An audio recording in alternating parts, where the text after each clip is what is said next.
ถ้ายางเกาบุยูอันนี้เนาะใช่นะเพิ่งค่ะอ๋อโตพี่น้อยอันนี้แหละพี่น้องว่าถ่าเฮือนเก่าแล้วสิซ่อมสิแปลงนี่แหละก็คือเก่าแหละเนาะมันผุมันพังเลยเปิดแล้วนี่เนาะฝนตกแห้งพี่น้อยก็เลยบ่ได้ของข้างประตูหันเอากระมังมาตรงอีกเลย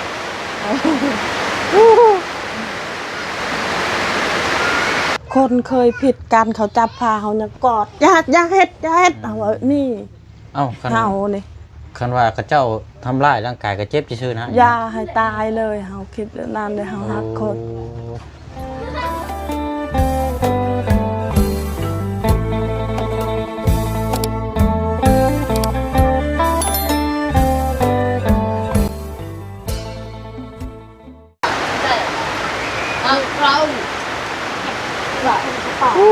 พูดดีๆอันนี้เนาะไม่ตะดาวนะคิดผู้ห้ามฝ้าฝนตะดาวมันตะหยาหยาดปกลงมาเบิ่งโมเมนต์เต็มละว่อนหม้อนี่น้ำเนี่ยโอ้ยแม่ยี่บอยกับเป็นนัวไม่ตะดาวนะคิดผู้ห้ามเลยภาษีกลับลงรถกับยังบ่ไล่พี่น้องฝ้าฝนตกแห้งก็เลยนั่งอยู่เพื่อนน้องคำดีนี่แหละพี่น้องเนาะถ้ากันนั่งกอดเข้ากันอยู่แต่ละคนกันหนาวฝ้าฝนกระตกแห้ง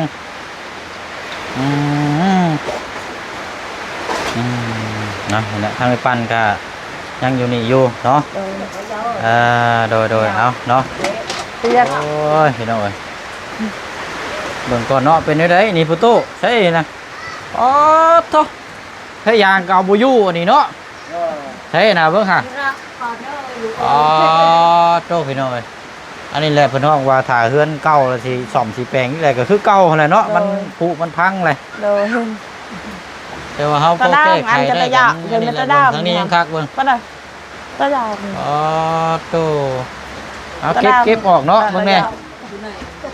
ทางกระมังเราเปียกบ่แลพี่น้องเป็นโหดเป็นมวย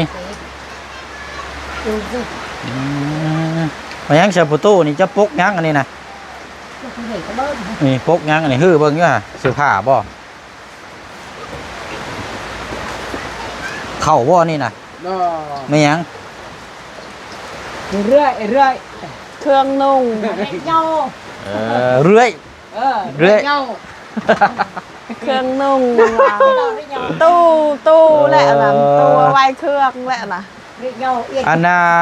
คันเชื่อว่ากับตู้เสื้อผ้านะเนาะโดยกระเป๋านี่โดยตู้เสื้อผ้าคันสิไปเวียกไปงานเอาแต่นั้นแหละนี่เนาะ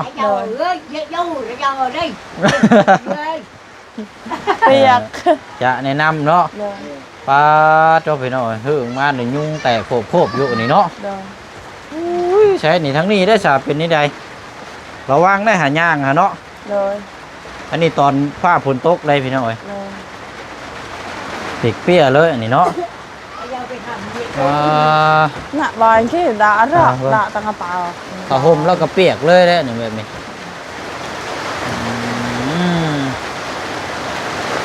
เอาเมื่อก่อนพี่น้องคันว่าผ้าฝนเช้าแล้วจังย่างไปเบิ่งที่ดินแปลงไม้น้ำกันอีกเนาะน้ำสีขังบ่อดูว่านี่ใดนี่หิ่งอันนี้เนาะมาเบิ่งนี่มึงแน่นี่มียักษ์นี่ที่ขาดเลยนี่กระปุกเกลือบ่ไม่ยังค่ะเกลือบ่คือไม่ยังเกลือนี่ไม่ยังนี่ของใส่น่ากินฮะโอ้ยมาได้ดูแล้วว้าวเราเป็นยังนี่มูมีว่าเนี่ยมาปิดนี่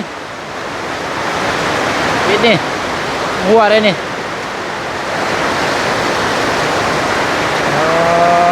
ทุกแห้งเขานี่เนาะโดย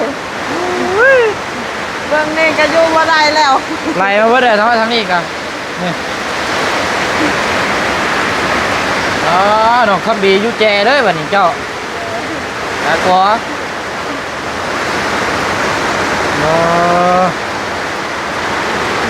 คันแห้งกว่านี่แห้งนัก โอ้เฮงอีล้อมันนี่พี่น้องผ้าผมนี่นักสุดยอดเลย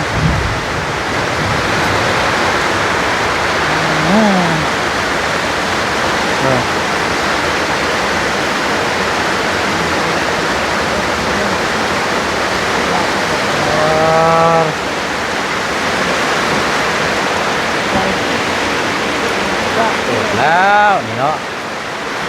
ฝนตกแห้งพี่น้องก็ได้บ่ได้ลงมือรถได้รอให้ฝนเศร้าก่อนเนาะก็ได้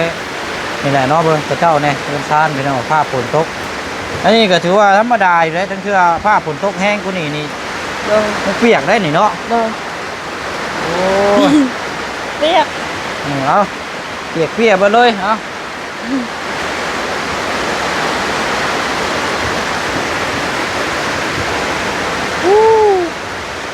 พูดดีรอแล้วแบบเป็นไง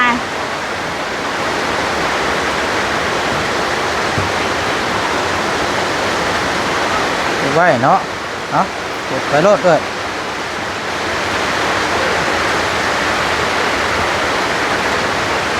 เนาะปวดเพื่อนเราบอนนอนลาวแหละหนูเปียกมองนอนบ่นี่น่ะนอนกับเมียลาวอยู่นี่เขาเคยมาแต่เช้าคือเขาสัมผัสนอนอยู่นี่บ่ปินหัวไปทางไหนบัดนี่ทางทุกปินหัวขึ้นเทิงพี่เนาะนี่คำดีมีเจมองยืนอยู่นี่คำดีแม่เท่ากับล้านเล่าลูกหลานนอนอยู่นี่ล้านผู้ใหญ่จะนอนคำดีวันนี้ยาได้ใช่ยากับน้องคำดีนอนอยู่ข้างๆนี่บ่เลยกับน้องเบาคำดีตัวเบาเท่าลีเลยโอ้ยตัวนี้น้องผู้หญิงนอนกับแม่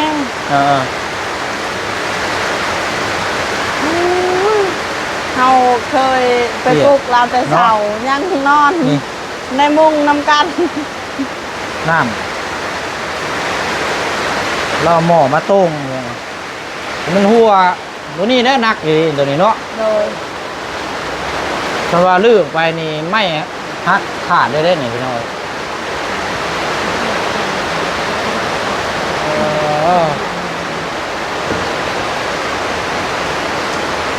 โอ้เอาพี่น้อยเนาะแล้วสภาพบ้านเฮือนซานของข้างประตูหันเอากระมังมาต้งอีกเลย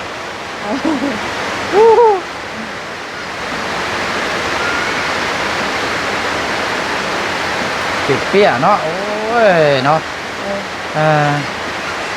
ละพี่น้อยรอให้ฝนเศร้าก่อนจังว่ากันเนาะอันนี้มันดีแต่ว่าแถวนี้บ่ได้หัวเนาะแถวยืนแถวนี้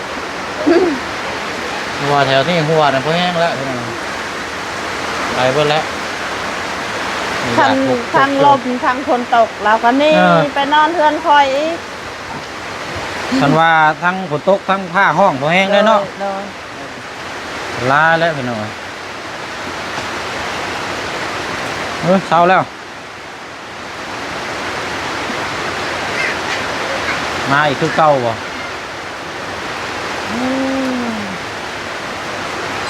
เอากะแต่ว่าผุนเศร้าจะย่างไปเบิ่งที่ดินเนาะจะว่าน้ำท่วมมันเลยบ่จักประตูโอ้ตรงแห้งได้นี่เนาะน้ำแต่บามไปพุ่นวัดน้ำตรงแห้งได้นี่พาพุ่นนี่ตกแห้งเห็นตอนเขาอยู่พุ่นมันเห็นอูแต่พุ่นตกแห้งสิลงมาเนาะนี่แหละทำดีกันนอนอยู่นี้พี่น้องเรากัน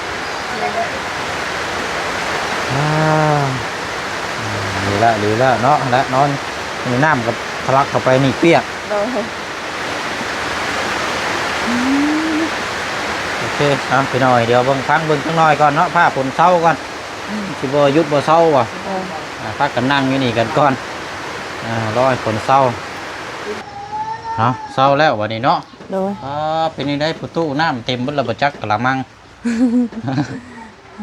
ก็เลยโต้งเอาไว้ใส่เลยบ่โอ้กล้าใส่ได้น้ำขี้เมี่ยงใช่ไหมเนาะแม่สังกะสีกับเก่าใช่ไหมจังเป็นยังเป็นยาจนน้อยไปต้มเราไปกินโอ้ยบาดท้องบาดใส่เนี่ยเพราะแห้งแล้วลำบากอีกแล้วได้ดาวในสลายใช่ไหม ขี้เมียง สิแรกกันว่าฟ้าฝนตกมากกับเจไปใช่แล้วเนาะแต่ละที่ผ่านมากัน โดย โอ้บางแล้วนี่หน่อยฟ้าห้องเลย ตัวนี้ก็บ่มีผ้าอัดอีกได้ อืม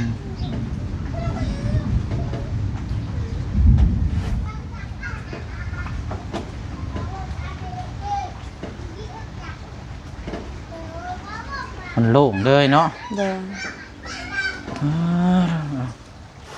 ละเสร็จไปหน่อยเนาะอันนี้ได้สะทางอีปันทางอันเบาตะโลนี่เราสิไปเอาน้องเราสำบ่ โดย เมื่ออื่นสำบ่ไปหับอยู่สวรรค์สำ โด บ่ ยขอบใจเจ้าหลายๆเราว่าคันบ่ได้เราเสียงนั้นคือยานตายและน้องขอบใจเจ้าเลย แบบว่าถึงคือแบบว่าร่างกายนี่อ่อนเพลียสำบ่น้องเราน่ะ โดยอ่อนเพลีย แต่บัดนี้ทางอัน มีแต่อยากนอนอย่างเดียว อืม บ่ฮู้หยังอ่อนเพลีย โดย คันย่างก็มีคนไปคลองบางนึงเบื้องนี้ก็คนตอนเฮาไปยามนี่ คันเชื่อว่าก็แบบย่างบ่ได้นะ โด เนาะ ยโดยคนตุ้ยคือเบาตลกนั่นแหละแต่เดี๋ยวนี้จอย วันนี้อันว่าคือว่าตะโลกน่ะเราสิลงไปผู้เดียวเราสำบ่ อันนั้น มีไผพาไป ไอ้น้องหาไป อันน้องอยู่ในบ้านนี่ โด บ่ ยคอเขาบ่ฮู้คือกันเราเว้าคือได้ยินเราเว้าแบบนั้น และพัวเฮาก็ลกกับเรามื้ออื่น อืม แบบหักเราคือน้องนี่แหละใหญ่นำเฮาเด้บัดเป็นแบบนี้คันเฮาบ่ได้บอกบ่สอนเจ้าบุญพาลงกับคำดีอันย่านเราเสียแล้วอายเราก็บ่มีเงินนี่แหละจักสิเว้าแนวใด วันนี้ก็มารักษาอยู่บ้านก่อนบัดนี้เนาะ โดย โอ้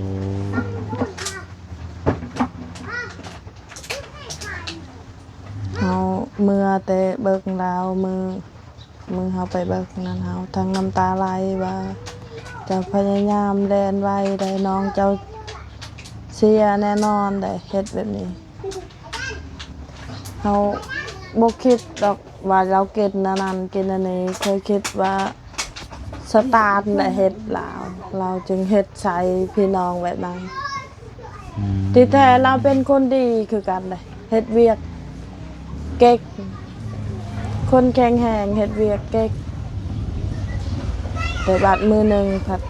อยากหายอยากด่าอายคือต้องอาย ก็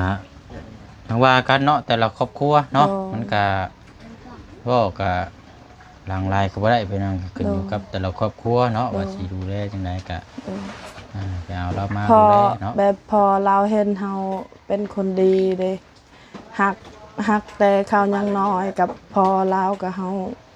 เอาแห้งน้ำกัดกับเฮาเบิ่งเราตลอดแล้วเราก็พักน้ำเฮาบอกสอนน้องนะเด้อเฮาก็บอกเฮาก็สอนแบบนั้นกินหยังเฮากินเฮาก็ห้องให้เรากินแบบนั้นคือลูกตอนนั้นลูกเฮายังบ่ทันได้เด้คือลูกนี่แหละเฮาฮักเรา ใหญ่เฮาเฮ็ดตลอด เอาประตูขอนางน้ำแม่เสียยับกลับไปใกล้ๆเมียเจ้าหน่อย บัดถึกกว่าทุกข์แบบนี้เฮาก็อุกใจน้ำลาวคือกันสิให้ลาวเงินครับคือเจ้าเฮ็ดนั่นแหละเฮาก็บ่มีให้ความรู้นี่แหละบอกสอนแบบนี้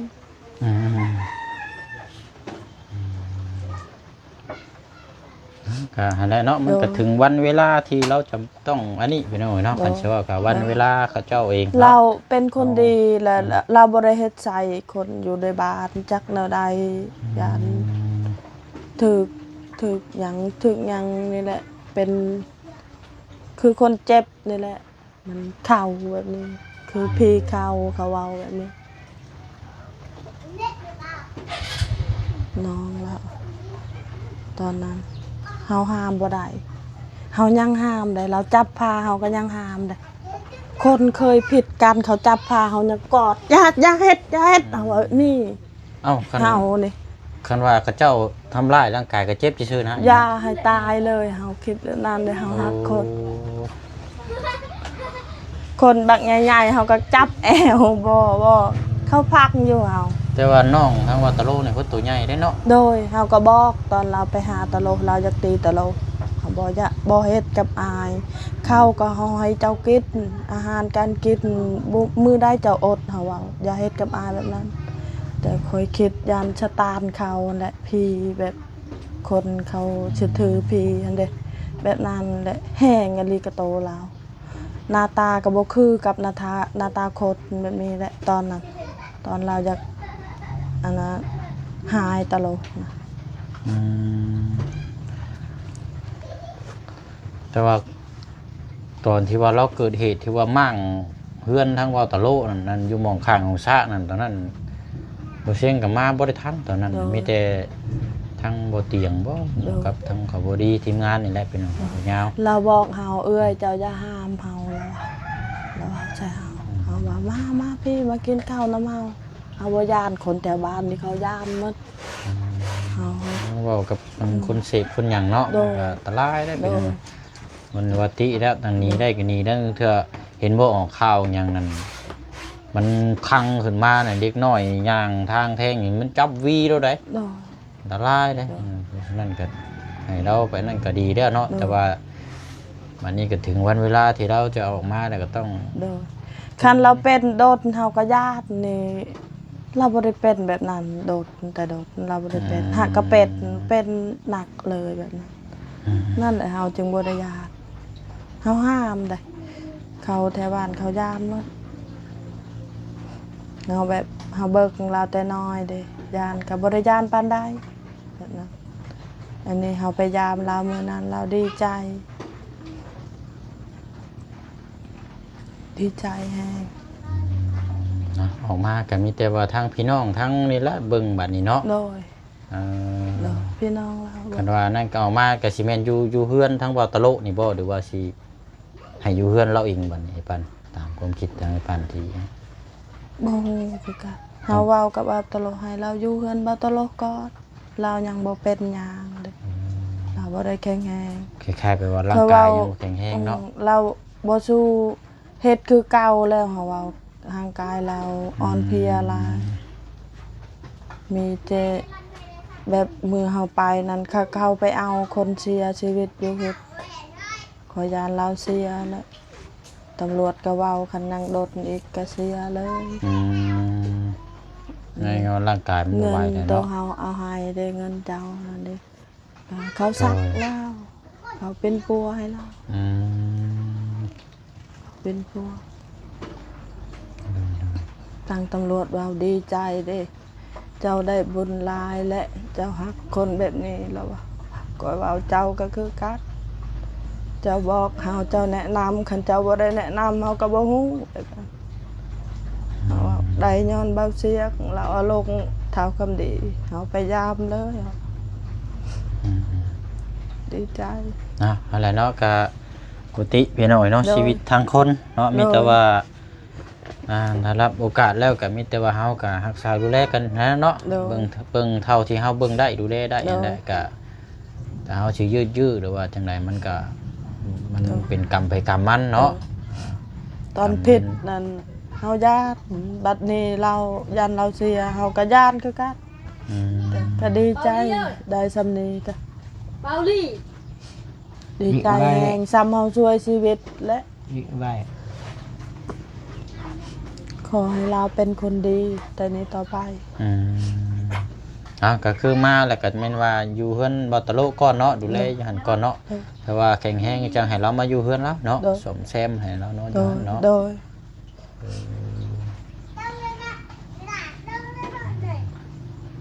เพราะว่ามื้อนี้บ่เชียงไปเห็นทั้งบ่าวตะโลแล้วเราไปเฮ็ดเฮือนน้องป๊อปนั่นแหละพี่น้องไปแล้วก็คนเฮามันเบ็ดคล้ายๆว่ามี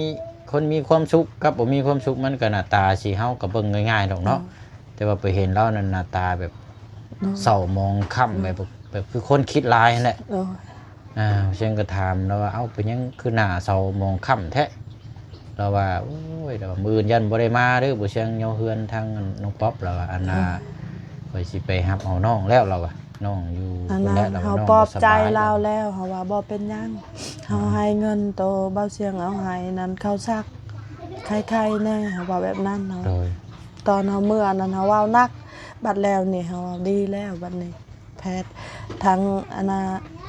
อยู่พุ่นตำรวจก็เราบอกว่าดีแล้วเฮาว่าใครแน่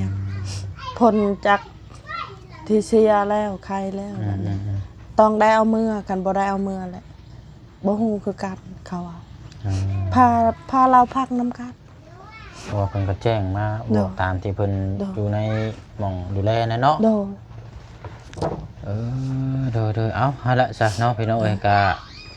มีตามเมืองน้ำกันเนาะ โด ชีวิตคนทั้งคนพี่น้อง โด เอ้ยก็บ่ติภัยเนาะ โด แต่ว่าก็คือฮู้แหละเนาะกรรมไผกรรมมันก็จักสิได้ฮอดมื้อใดวันใดเนาะคนเฮานี่คือกันเนาะนั่งนํกันเบิดทุกคนนี่ก็จักสิมื้อใดวันใดได้นี่มื้อเวลานี่บ่ได้บอกไปได้พี่น้องแล้วก็ว่า คือเอาเอ็นสุขภาพแบบคือพอเฮาบ่คือเราเสียแบบนี้บ่ได้เจ็บบ่เคยเจ็บเลยบัดแล้ว อันนี้คือกัดเฮารู้สึกโตเฮาเข้าก็คือกัดนั่นแหละเฮาจึงฮักคนแบบนั้น โดย บ่ได้คิดบ่อนผิดนั่นเฮาผ่านไปซะเอาสิ่งดีให้เรามีชีวิตให้เราดีขึ้นอันนี้ให้อยากให้เราเป็นคนดีคือเฮา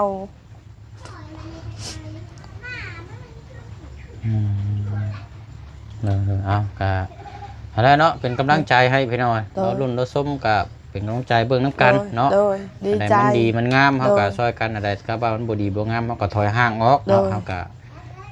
ดีใจแล้วเจ้าซอยสำเนียวก็ดีใจน้ำตาไหลกับน้ำตาไหลเฮาดีใจบ่แม่นสิทุกข์ดีใจเราสิได้มื้ออื่น เป็นกำลังใจให้เนาะ โดย ก็มีแต่และว่ากันเนาะทางประตูนี่ก็และลูกเต้าใหญ่มากกับปอกซอสเอาเนาะได้มันงาม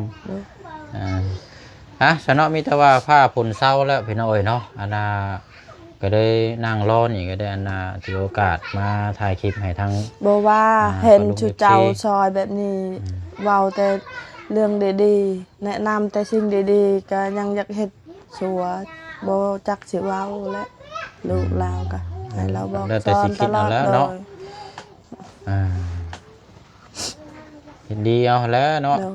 เฮ็ดดีความดีเอาแล้วเนาะ โดย อันบ่มีไผให้คนอื่นมาสั่งให้ก็ โดย มันก็ซ้ำบ่ซ้ำเจ้าของได้สั่งเองเนาะ โดย ความดีความงามก็ แม่น เฮาเองนี่แหละต้องสร้างเองเด้อประตูเด้อ โดย สร้างเองแล้วเฮาสร้างเฮานำแล้วก็เฮาสร้างให้ทั้งในนำลูกเต้าลูกหลานเนาะ